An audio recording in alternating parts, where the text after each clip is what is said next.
Welcome back to the channel, guys. This is VIN1330. This is a 2016 1H9 Nebula Gray Pearl. Don't see a lot of those. With LA20 black interior. For sale at Platinum Autos in California with 40,000 miles. Originally it had call for price, and then they finally put up on their website $54,000. It's been a Utah, Nevada, and California car its whole life, so pretty much a dry climate car. Production statistics. Nebula Gray Pearl was a 2016 only color, as I said, so there are 157 out of the 2,348 cars for the US 49 that were Nebula Gray Pearl. Of those, 90 had LA20 black interior, so 3.83% of all of the US 49 production was this color combo, so that's like an 8 out of 10. You're not going to see a lot of these pop up for sale. And so therefore, 2016, 157 out of the 1,418 cars for 2016 were this color combo, and 90 had LA20 black interior. So this car is one of 90, but it is rare because it's a 1 year only color. Carfax, Epic VIN, and AutoCheck. Carfax shows this as a 3-owner, no accident car, and my 2024 Carfax also shows the same, so I'm going to start doing that. I'm going to start checking my old Carfax to what the current ones have, because there seem to be issues with Carfax's reporting. You've heard me talk about in the last couple of videos. I'm not trusting what Carfax is reporting lately. Epic VIN shows this as a 2-owner, no accident car, which I don't think is correct. I think it is a 3-owner. AutoCheck shows this as a 3-owner, 1 accident car. So Carfax doesn't show an accident on 2024 or 2026. AutoCheck shows as an accident, collision damage on July 29th, 2021, and it doesn't say where. And after that accident, this car was like, nothing happened to it for like 3 years.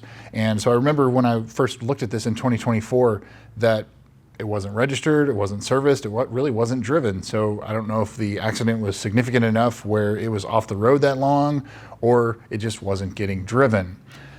3-owner, 1 accident car. That's what this car is. Previous sales. So this car first went on sale in March of 2016, $88,000 in Utah. Still for sale in August of 2016, and it finally sold in September of 2016, so about 6 months for sale. Then it pops up for sale December of 2018, $49,500 with 31,000 miles in Utah. And again, that is the cheapest you will ever get these cars. 2019 was like the cheapest these cars were you're ever going to find them. It was sold to somebody in Nevada in February of 2019, so like 2 months for sale. And they didn't own it long. It went to auction about 5 months later, July 2019. And then later in July 2019, $50,000 it was listed with 35,000 miles in Las Vegas, Nevada. It was sold L certified to a buyer in California. And this car in the last 7 years has only had like 5,000 miles put on it. So the accident in 2021, and nothing really to date from then until 2024. And then all of a sudden, now it's popped up for sale here in May 2026. California with 40,000 miles.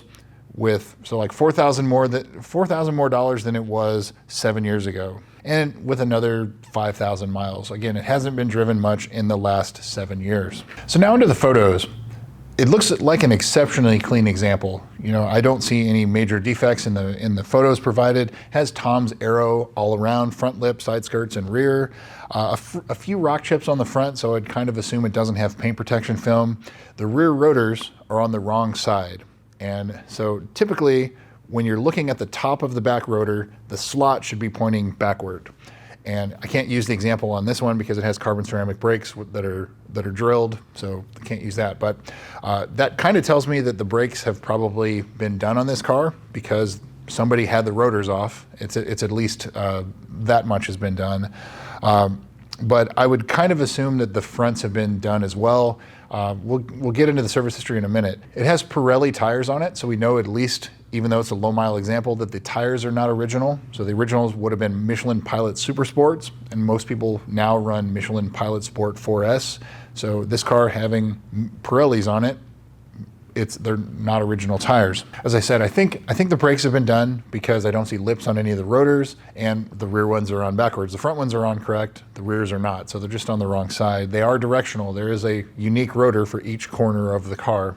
The interior looks fantastic. I mean, it really looks amazing. I don't see any carbon fiber delamination, and I mean it's really looks in fantastic shape. So I don't see any issues there other than the potential for whatever damage or accident was back in 2021, and then the fact that it's really sat a lot since then. So as far as the price goes, you may adjust down a little bit generally for an accident, 6 to 8%, but in this market for this mileage, this price is pretty fair. $54,000, $55,000, that's kind of where I would have put it. So I think it is priced pretty fair in this market. If it needs some things, brakes, tires, etc., when you start looking at it, definitely do a pre-purchase inspection. If it has a leaking valley plate, other things like that, then the price can go down a little bit. But I think where it is priced fair. So now into the service history. This car was pretty well dealer serviced until 2019, and then basically under this current owner, not so much. So I don't know, maybe it's an enthusiast that owned it, maybe a DIYer, oil changes at home, things like that, brakes at home.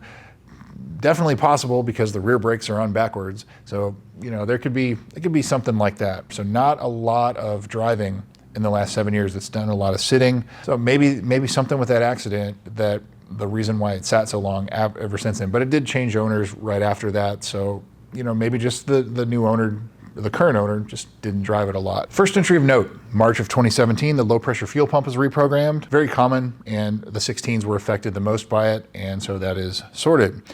May of 2018, 27,000 miles. So again, this car has 40,000 now.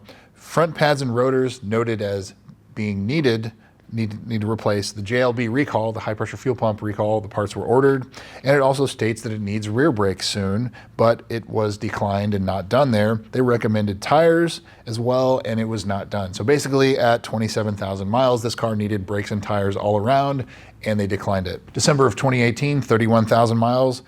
They noted inner front tire wear. What do we know about inner front tire wear? Front lower control arm bushings. So this car probably needs front lower control arm bushings. They still noted that it needed 4 tires, and they still noted that it needed brakes. So at 31,000, it was still not done. August of 2019, the JLB recall was finally completed. So that is the high pressure fuel pumps. Most of them have it done. A month later, in August of 2019, the certified pre-owned prep. No issues, nothing else noted there. January of 2021, which was the last service at the dealer, 37,246 miles, a new battery. And they noted that there were notes that the customer doesn't drive it much, so that kind of matches up. And to be careful with the front lip spoiler on it, and they installed a battery tender at that service as well. So what's not done? Obviously the tires were done somewhere. So look at the date codes. That could have been done a long time ago, but it sounds like around 31,000 miles. So the tires probably have 9,000 miles on them, or maybe a bit less than that if they were replaced a little later on. The brakes probably the same. Since it needed brakes at 31,000, you can tell that the rears have been replaced. Likely the fronts have been replaced, otherwise there would be a significant lip on the rotor. So I think this car's already had brakes and tires, but just do your due diligence, inspect, look at the tire date codes, make sure they're not excessively old. The ZLZ, the cracked, deformed, sticky dash, the in-service date on this car is August 15th of 2016. So you have until August 15th of 2026. So you still have a few more months until that expires. So if the dash is even slightly sticky, take it to Lexus and go get a new dash replaced free of charge. I would probably do the transmission service, the TVD service, coolant, things like that, because everything in this car is basically 10 years old, and I don't see where it's been done. Brake fluid included. Front inner tire wear was noted on the service history, so I would definitely look at that and probably plan on doing front lower control arm bushings and get an alignment afterwards. HVAC servo sweep, haven't seen that done on this car, so make sure it's fully warmed up. Set one side to max hot, one side to max cold, cycle through everything, flip, make sure everything responds, and if it doesn't, there is a fix for it, and if it still does it after the fix, then you're on the hook for some servo replacement. The valley plate, heat cycles and time. Hasn't been done on this car. I've seen them as early as like 32,000 miles. Would not be surprised if this is leaking. However, if it's not leaking right now, it definitely will be in the future, especially if you drive it regularly. Carbon fiber trim on the interior, it's all original. I don't see it delaminating, so it's been very well taken care of, or it's been replaced out of pocket or refinished or otherwise. But the rest of it on this car, it's basically just the usual. So do a pre-purchase inspection, get the valley plate inspected. If you do buy it, go get all the fluids serviced and look closely at the brakes and the tires. That would be about it. The accident was 5 years ago. don't have much information on that. It doesn't tell you where, it doesn't have any other severity, anything like that, but there is an accident history on only the auto check, not on the Carfax. So that brings me to would I buy this car?